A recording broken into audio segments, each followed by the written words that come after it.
Hello everyone, welcome to our channel knowledge with GNP institute, जो कि है आपका अपना चैनल। मैं गुंजन स्वागत करती हूँ आपके अपने चैनल में। तो ये ज्योग्राफी का लेक्चर नंबर 2 है। इसमें हम विश्व का भूगोल कर रहे हैं और इससे पहले एक पार्ट ऑलरेडी अपलोड किया जा चुका है, जिसमें आपको वर्ल्ड ज्योग्राफी से रिलेटेड, यूनिवर्स से रिलेटेड इसका पार्ट 1 पहले अपलोड है और उसमें वो क्वेश्चंस कराए गए हैं जो बीपीएससी में पहले एग्जाम में आए हुए हैं। अगर आपने वो वीडियो नहीं देखा हो तो आई बटन पे क्लिक करके देख सकते हैं, क्योंकि आप लोग सभी जानते हैं आपका एग्जाम बीपीएससी लेने वाला है और जिस टाइप से बीपीएससी खेल खेल रहा है, कभी सीटेट के सर्टिफिकेट को, सीरियल नंबर को लेकर, तो वो बीपीएससी अपने ही रूल फॉलो कर रहा है। तो इससे आप इनडायरेक्टली मैं आपको हिंट दे रही हूँ कि आप लोग समझ जाइए, जो क्वेश्चंस भी आएंगे आपके एग्जाम में वो वही क्वेश्चंस आने वाले हैं जो बीपीएससी पहले एग्जाम ले चुका है। तो वहीं से वो क्वेश्चंस करेंगे। तो बीपीएससी के जितने भी क्वेश्चंस एटलीस्ट आप उनको कर लीजिए चैप्टर वाइज, जिससे कि आपके एग्जाम में ज़्यादा से ज़्यादा मार्क्स लाने की पॉसिबिलिटी हो और आपको ये समझ में आए कि बीपीएससी का पैटर्न क्या है, किस टाइप से वो एग्जाम को कराने वाला है और क्वेश्चंस को किस टाइप से वो चैप्टर वाइज फ्रेम करने वाला है। इसी को ध्यान में रखते हुए मैंने ये सीरीज स्टार्ट की है। तो शुरू करते हैं वीडियो। विश्व का भूगोल यूनिवर्स पार्ट 2।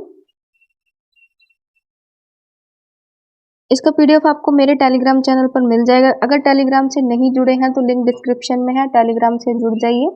क्लास के बाद सारी पीडीएफ आपको वहीं मिल जाती है। अब तक जितनी भी क्लासेस हुई है वहाँ पर आपको सारी पीडीएफ मिलेगी। इंडियन नेशनल 1857 रिवोल्ट हो गया, भारतीय स्वतंत्रता संग्राम हो गया, इसमें बीपीएससी के जो क्वेश्चंस आए हुए थे वो सीरीज मैंने ऑलरेडी कंप्लीट कर दी है। यहाँ तक कि बिहार बोर्ड की बुक्स है हिस्ट्री की चैप्टर वाइज, उनके वीडियो भी वहाँ पर है, तो प्लेलिस्ट में जाके देखिए उनको। और प्राथमिक शिक्षक के लिए सामान्य अध्ययन की प्रैक्टिस वर्कबुक आ चुकी है, नॉर्मल लैंग्वेज भाषा के लिए भी आ चुकी है। तो ये 30 मई को जो बीपीएससी का नोटिफिकेशन आया था उस पर बेस्ड डिज़ाइन है। इसके सॉल्यूशन काफ़ी अच्छे हैं, तो आप लोग प्रैक्टिस के लिए प्रैक्टिस सेट लगाना स्टार्ट कर दीजिए। और एटलीस्ट आप लोगों का 90 प्लस का टारगेट तो जरूर रखना, क्योंकि 90 प्लस होंगे तो थोड़ा ये रहेगा कि सिलेक्शन आप लोगों का पक्का है। तो इतना टारगेट रखिएगा। क्या पढ़ना है, कौन से टॉपिक पढ़ने हैं, कितना पढ़ना है, इसका वीडियो भी मैंने बनाया हुआ है, तो नहीं देखा हो तो प्लेलिस्ट में देखिए। वहाँ पर आपको मैथ्स में क्या पढ़ना है, रीजनिंग में क्या पढ़ना है, हिस्ट्री में, ज्योग्राफी में, करंट अफेयर्स में बुक कौन सी पढ़नी है और कौन सा चैप्टर पढ़ना है, क्योंकि बिहार बोर्ड की इतनी सारी बुक्स है, 6 to लेकर 8 तक का आपको कंप्लीट करना है। कौन सा चैप्टर पढ़ना है, कौन सा नहीं पढ़ना, इन सबको डिटेल में बताया। अगर नहीं देखा हो तो इस वीडियो को जरूर देखिए, क्योंकि सब कुछ पढ़ने के चक्कर में मत भागिए, टाइम कम है। सिर्फ स्मार्ट स्टडी कीजिए और एग्जाम ओरिएंटेड पढ़िए और पिन पॉइंटेड स्टडी कीजिए, यानी कि जो जो एग्जाम में पूछा जाएगा सिर्फ उतना ही कीजिए। इसका लिंक आपको डिस्क्रिप्शन में मिल जाएगा बुक का, तो आप वहां से भी बाय कर सकते हैं ऑनलाइन।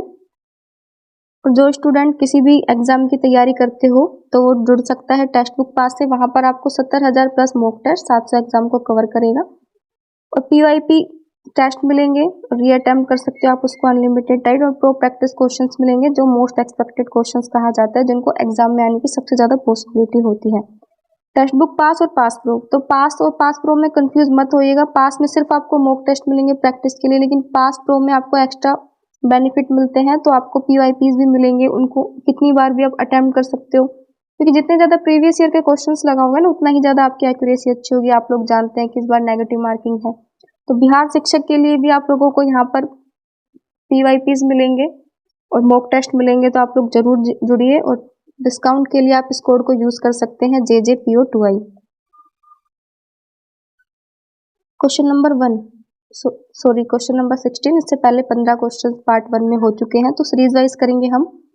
शनि सूर्य के चारों ओर चक्कर लगाने में कितना समय लेता है, तो ये बीपीएससी के 2000 ईयर में आया हुआ है।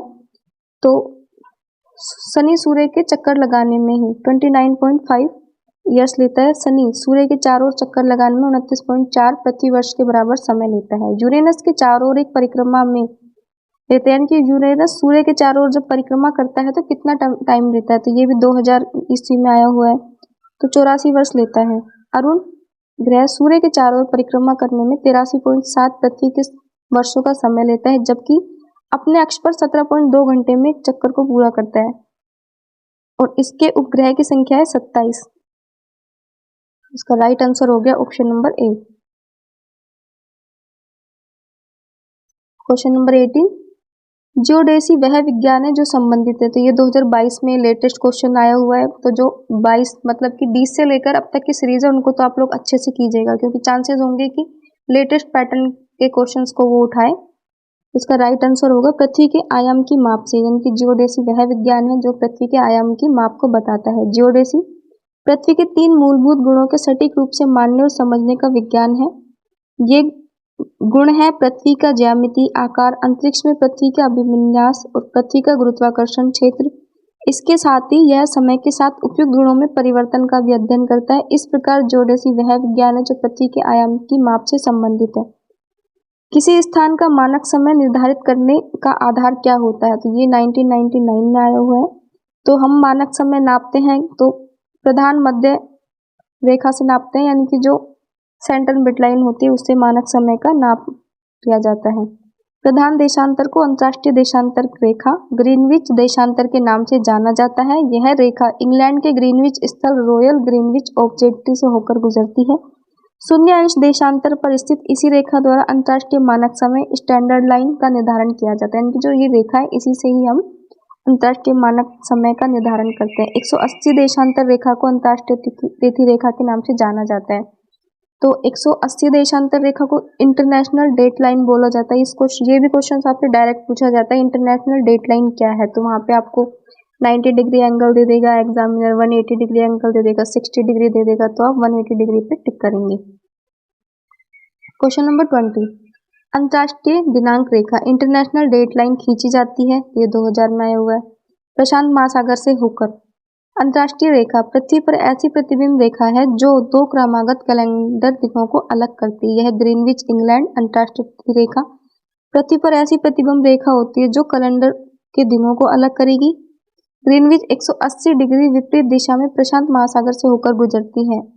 उल्लेखनीय है कि जहाँ कोई स्थल का भाग पड़ता है वहां उसे मोड़ दिया जाता है, जहाँ पर लैंड एरिया आ जाता है, यहाँ पर पृथ्वी का आ जाता है ना, भूभाग आ जाता है, तो वहां पर इसको रेखा को मोड़ दिया जाता है। ये लाइन 2 बार हो चुकी है तो इसको थोड़ा सा काट लीजिएगा।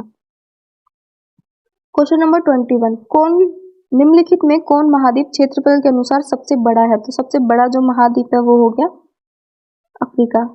अफ्रीका इसलिए है क्योंकि यहाँ पर एशिया ऑप्शन में नहीं दिया गया। वैसे तो सबसे बड़ा महाद्वीप एशिया आप लोग सभी जानते हैं, लेकिन एशिया ऑप्शन में नहीं है तो अफ्रीका आएगा, क्योंकि अफ्रीका सेकंड नंबर पे आता है। विश्व में कुल 7 महाद्वीप है, जिनमें एशिया क्षेत्रफल की दृष्टि से सबसे बड़ा, इसका क्षेत्रफल 44,57,9,000 वर्ग किलोमीटर है। अन्य महाद्वीपों का क्षेत्रफल, फिर अफ्रीका आता है, फिर उत्तरी अमेरिका, फिर दक्षिणी अमेरिका, फिर अंटार्कटिका, फिर यूरोप, फिर ऑस्ट्रेलिया। तो सबसे बड़ा पूछा जाता है, सबसे छोटा पूछा जाता है, कभी कभी सेकंड नंबर का पूछ लिया जाता है, तो अफ्रीका हो गया। क्वेश्चन नंबर 22, किस महाद्वीप में सबसे अधिक देश है, यानी कि सबसे अधिक देश किस महाद्वीप में है, तो सबसे अधिक देश अफ्रीका में। प्रत्येक महाद्वीपों में देशों की संख्या अफ्रीका में 54 हो गए, यूरोप में 51 हो गए, एशिया में 50 हो गए, उत्तरी अमेरिका में 23 हो गए, दक्षिण अमेरिका में 12 हो गए। ये क्वेश्चन 2020 का क्वेश्चन है, तो लेटेस्ट क्वेश्चन जितने भी हैं उनको अच्छे से कीजिएगा। तो मेरा यही है कि आप लोगों का एग्जाम क्लियर हो और आप लोगों को डायरेक्ट एग्जाम में क्वेश्चंस मिले, मेरा सिर्फ इतना टारगेट है। तो आप इन चीज़ों को थोड़ा अच्छे से पढ़िएगा। सर्वाधिक उत्तरी दक्षिणी अक्षांशीय लंबाई वाली सीमा वाला देश, यानी कि वह कौन सा देश है जिसकी सीमा सबसे ज्यादा लंबी है, तो ये 2019 का आया हुआ क्वेश्चन है। तो चिली है इसका राइट आंसर। मुख्य भूमि के अक्षांशीय विस्तार में सर्वाधिक उत्तर दक्षिणी लंबाई वाला देश चिली है। तो आप लोग देख सकते हैं उत्तर दक्षिण का, दक्षिण की बात कर रहे हैं, यानी कि साउथ अमेरिका, साउथ वाला पार्ट है ना उसमें, तो इसमें चिली आ जाता है। लेकिन नॉर्थ अमेरिका वाले पार्ट में सबसे लंबी बॉर्डर कनाडा शेयर करता है, ये भी याद रखना आप लोग। तो इसीलिए मैप भी ऐड किया ताकि आप लोगों को थोड़ा याद रहे। चिली साउथ अमेरिका का पार्ट है और इसकी जो बॉर्डर लगती है वो साउथ पैसिफिक ओशन से लगती है।